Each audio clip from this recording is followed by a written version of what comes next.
Ce devait être une soirée légère. L'équipe de foot locale venait de remporter un match crucial. Soudain, une explosion.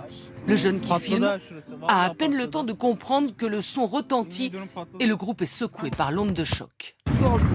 La ville d'Alep est en passe d'être reprise par les forces syriennes. Ce samedi, 20 000 civils ont quitté les quartiers est, bombardés depuis des jours, et 1200 rebelles ont déposé les armes. C'est une voiture piégée qui vient d'exploser contre un car de transport des forces de l'ordre, juste à côté du stade de foot. Le match est fini depuis 2 heures. Un peu plus loin, dans un studio télé, un présentateur commente encore la partie quand retentit la déflagration. Double attaque sanglante à Istanbul en Turquie, 38 morts. Un groupe kurde radical a revendiqué cette action.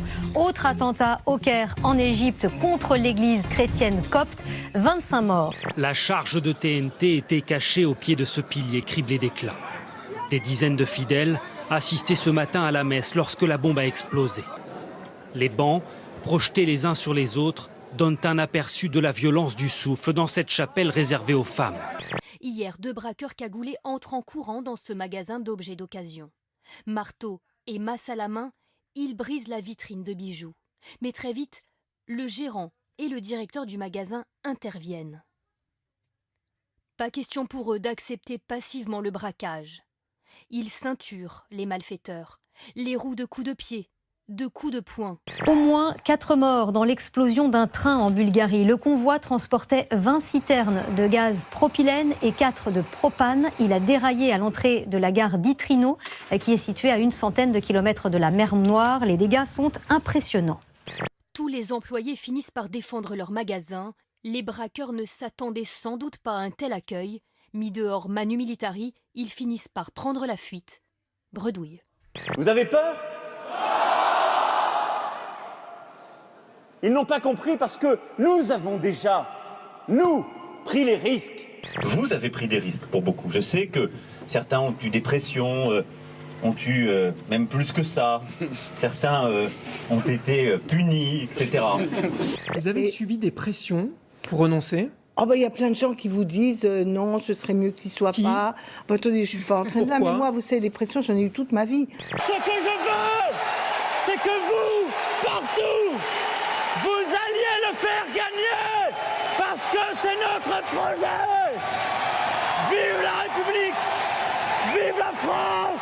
Enfin, c'est un peu l'archétype classique de l'image qu'on veut donner du politique qui hurle et qui va remporter des suffrages comme ça.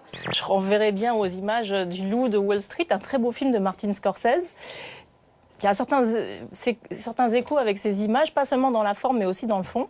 Quelqu'un qui dit aux traders avec qui il travaille je veux que vous gagniez de l'argent. C'est un petit peu ça le projet d'Emmanuel Macron, je pense, pour la jeunesse de ce pays. Comme disait la chanson, je suis comme je suis. Alors, à propos... Et je suis fait comme ça.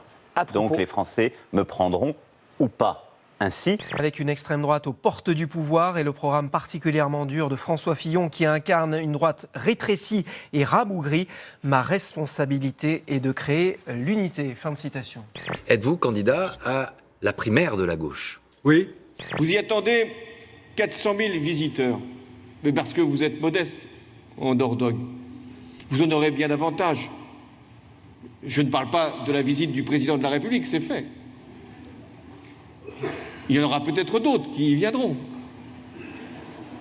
Mais j'ai l'exclusivité de l'inauguration. Je ne pars pas dans cette primaire, uniquement même pour gagner la primaire. Je veux que nous puissions gagner la présidentielle.